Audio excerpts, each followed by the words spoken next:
Hello. How are you? Just one of those dreaded unboxing type things. But I'll ramble and waffle while I, that's where they go like this, and then you got to watch them for about an hour and a half doing this. So I'm supposed to be waffling. Hey everyone out there, check out Harris Pilton's latest vid. They're always great, but this was a real good one. Yeah, excellent. Yeah, those world of albums. Actually, some of those are highly, highly collectible in Australia anyway. The World of the Small Faces goes for shitloads. It has a really cool cover. And the thing with them was, I'm talking to Harris Pilton at the moment. Anyone else that's watching can listen in if you want. Yeah, the them were just like, they had their hits in Australia and the US and the UK, but they seemed to, as soon as they went off the charts, they just got deleted. Bang, like gone. And it was the same for all vinyl in those days. Once the album, the single of the album dropped off the charts, they just deleted it. And that's why CDs were so fantastic when they came in, because you could finally get the stuff that you had to go, looking for in church fetes, and which was fun. I mean, I found one of the rarest Yardbirds EPs in the world for 5 cents. I literally tore it out of this little fat kid's hands. Went, piss off, you little jerk, I'm bigger than you. What are you going to do about it? 5 cents, At one stage was worth, well over $500. But anyway, I'm getting off track again. So them singles are the ones you really, I was lucky in that I actually bought Mystic Eyes and Baby Please Don't Go, and I had them. So I wasn't desperate for the hits, but it was the lesser known singles were sought after at garage sales and stuff. So yeah, and the funny thing is I swapped Burn My Eye EP, which I bought by Radio Birdman, because I knew that creep, the singer, Rob Younger. He's a dickhead. But yeah, he had a great jukebox. He had the best record collection in the Sutherland Shire, but he's up himself, prick. But I sold that to a record shop, independent record shop in Sydney. I didn't sell it. The guy conned me, and I was glad to be conned. He actually I exchanged the Burn My Eye EP, which still goes for shitloads of money, for a reissue of Them, Angry Young Them, which is not a great album at all, but there's just something about the cover. And all right, I got to show it then. Not the album, but over here's some singles.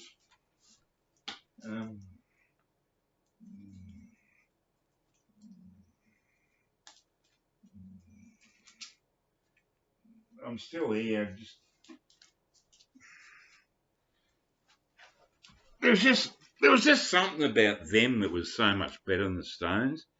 I mean, these were like real punks. I mean, they're all Irish gits. It's a bit washed out. This is actually a very dark red. I think I've got it. This is a spur of the moment thing. You can tell this is an original. So look at that. The beautiful old ringwear. I love that. Yeah, Here Comes the Night. One More Time, Gloria and Mystic Eyes. Great 45. EP original. Yeah, this goes for shitloads. It's just collectible. Something about them in particular, and the Yardbirds, they go for big money. It's just waffling. Fuck, what was I doing? Pussy, please stop it. I'll let the cat out. Little prick. Come on. On at you.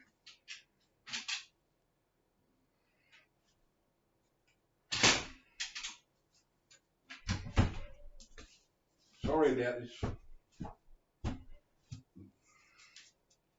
Unfortunately for you, I don't do edits.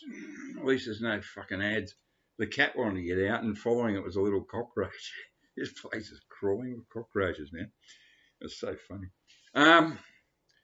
Anyway, quick.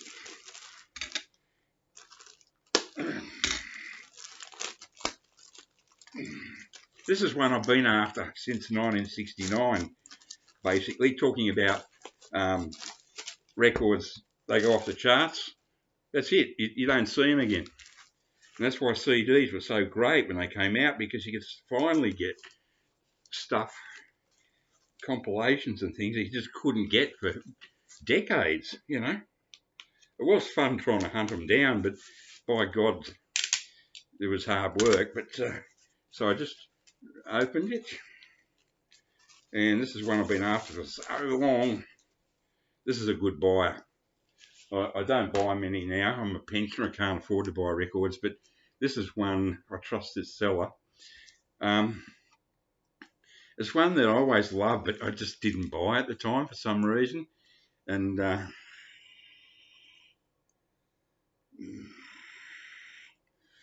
the Urban Spaceman, baby. The Bonzo Dog Doodah Band. Yeah, it's been played a lot. Sunny surface, hairline scratches, tiny bit of spindle damage, but nothing serious. This will come up good. And the awesome B-side, the mighty Viv Stanchel.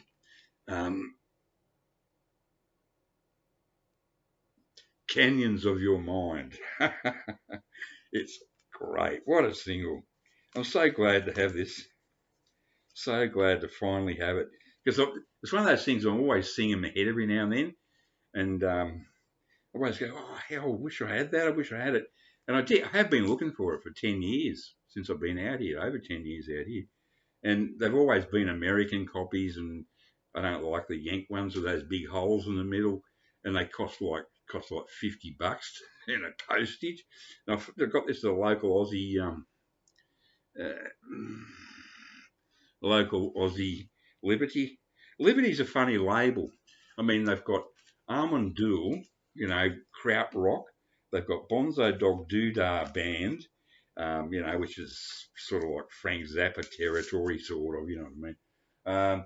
And then I've got my first Johnny Winter single I bought in 1969 was 44. It's called 44, you know, the gun. That's on Liberty, and that came off the Progressive Blues Experiment. So I guess that was being at the time touted as sort of like progressive blues, and I suppose in a way, but it was just a funny label, Liberty. Most of my Liberty records go way back to the early 60s. They had a lot of classic one-hit wonder pop stars on it. I think Johnny Rivers was on Liberty. He was a huge star and totally forgotten now, you know. Good singer, but he didn't write his own tunes. So, but yeah, Liberty, a funny label.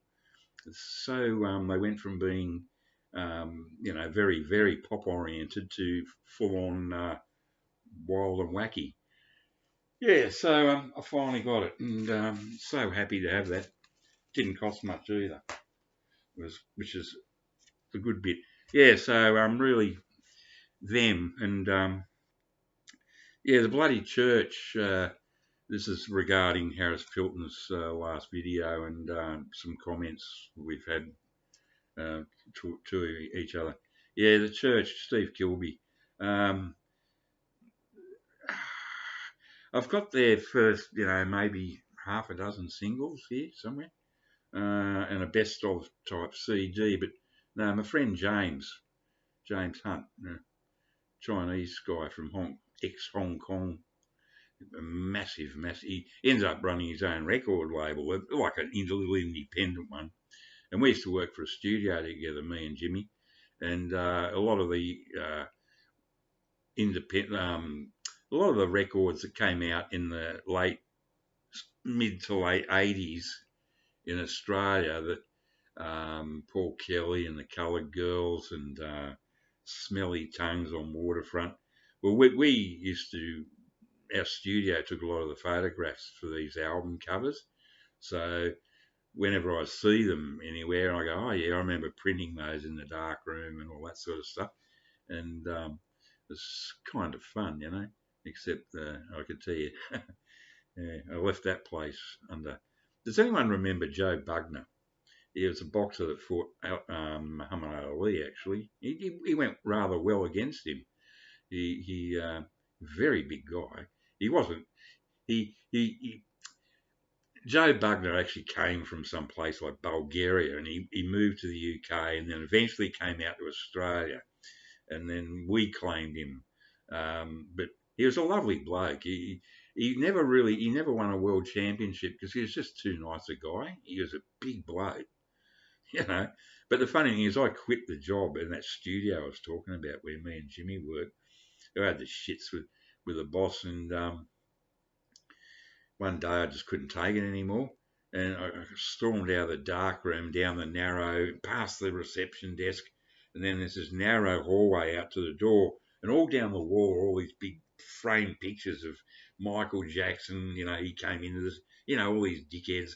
And I was so pissed off, my boss was standing on one side, and Joe Bugner, like he's a huge guy, he's standing there, and they're talking to each other. And I walked straight between them and said, fuck you, Patrick. I quit. Stick it up, you fucking ass, you cunt. And Joe Bugner's going, fucking hell. Jesus Christ, the good old days. Anyway, this is a real waffly one. And by now,